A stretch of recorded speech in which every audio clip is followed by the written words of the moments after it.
ચાલો મિત્રો, હું આજે તમારા માટે લઈને આવ્યો છું એક નહીં 2 i10 ગ્રાન્ડ। તો મિત્રો 2017 નું મોડેલ છે, સ્પોર્ટ વર્ઝન છે અને ફૂલ ઇન્સ્યોરન્સ ચાલુ છે। પ્યોર પેટ્રોલ ગાડી રહેવાની છે અને ફર્સ્ટ ઓનર ગાડી રહે। તો મિત્રો 4,50,000 માં i10 ગ્રાન્ડ તમારી। જો મિત્રો બીજી i10 ગ્રાન્ડ ની વાત કરીએ ને તો 2015 નું મોડેલ રહેવાનું છે, મેઘના વર્ઝન રહેવાનું છે અને સીએનજી ગાડી રહેવાની છે।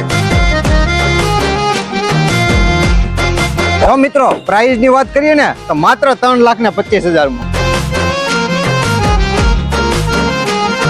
જો મિત્રો તમે પણ i10 ગ્રાન્ડ લેવાનું વિચારી રહ્યા છો તો આજે જ વિઝિટ કરો અલગ કાર મેળાની અંદર।